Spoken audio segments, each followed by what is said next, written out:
principio, digamos, tenemos que tener en cuenta que eran códigos que estaban muy desactualizados, con una vigencia de alrededor de 150 años, son de la mitad del siglo pasado, digamos, más de un siglo y medio, sin modificaciones,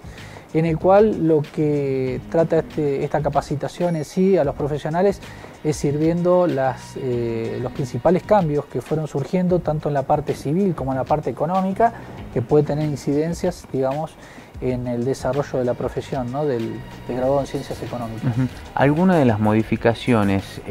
¿cómo están relacionadas respecto de lo que es la economía, pero la economía de las empresas, de las pymes, de los emprendimientos? Porque esta es una temática que normalmente nosotros abordamos en el programa.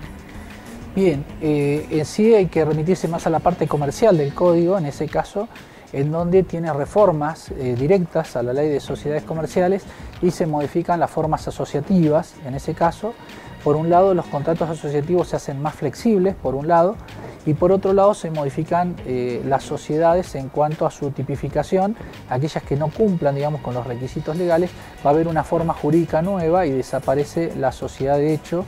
como forma asociativa, digamos, que se estaba utilizando, como también desaparecen las sociedades civiles, en este caso, que también se utilizaba mucho para actividad agropecuaria, en ese caso, ¿no? En el cual las que ya estaban van a continuar esas sociedades y podrán regularizarse en el momento que quieran bajo una de las formas jurídicas preexistentes, ¿no? En ese caso. ¿Estas modificaciones que se han realizado en la faz comercial también tienen algún tipo de incidencia en lo que se venía trabajando a nivel de facturación de las empresas, de las pymes? No, en principio no tiene una incidencia directa en cuanto a la facturación.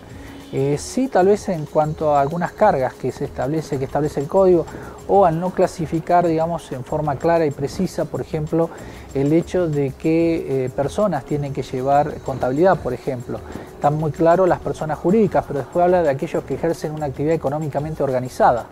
o los empresarios. Y para nuestra legislación empresario, ya el hecho de contar con un trabajador, uno ya por las normas de la Secretaría de Pequeña y Mediana Empresa, ya con un solo trabajador uno sería empresario, o sea, un microempresario, pero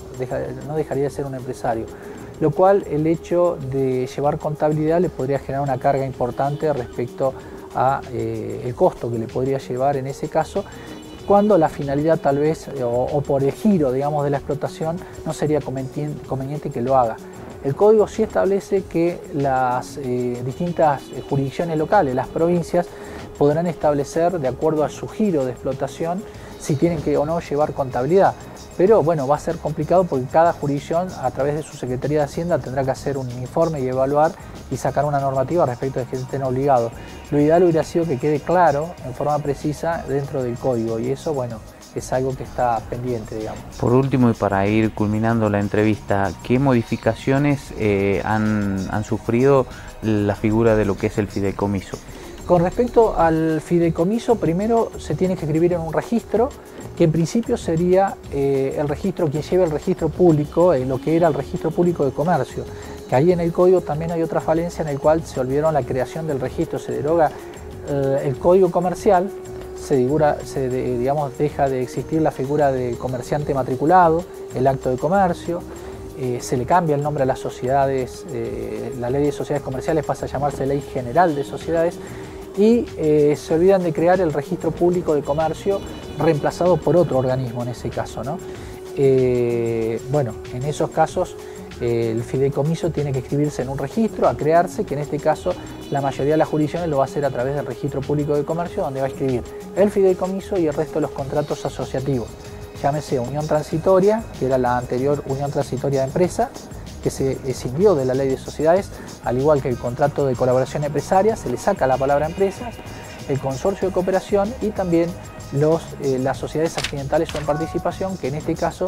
eran sociedades y ahora pasaron a ser contratos, digamos, contratos en participación dentro de los contratos asociativos dentro del nuevo Código Civil y Comercial. ¿Cuál ha sido la metodología del taller o de la capacitación que se ha brindado? En sí se abarcan más de 15 institutos importantes, comenzando hablando sobre las distintas capacidades de las personas, sobre todo personas humanas, y la obligación en materia fiscal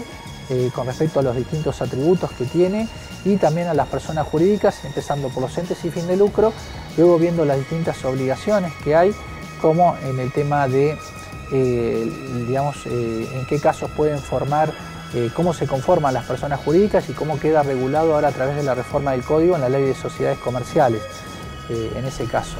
Contador, desde ya muchas gracias por su tiempo y bueno, seguramente que todos estos conceptos van a servir a muchos empresarios, muchos matriculados para poder aplicarlos en su vida cotidiana laboral. Bueno, muchas gracias. En sí esto es un inicio, digamos, porque van a empezar a salir algunas normas que van a ir ayornando, digamos, el derecho privado, digamos, dentro de los institutos que se tocan, y cada organismo emitirá su norma correspondiente, así que de ahora en más solamente en sí esto sería una pequeña introducción a estar, digamos, prevenido, digamos, de los cambios que van a ir surgiendo a partir del 1 de agosto que entró en vigencia el nuevo Código Civil y Comercial. Muchas gracias por su tiempo. No, por favor, muchas gracias a usted.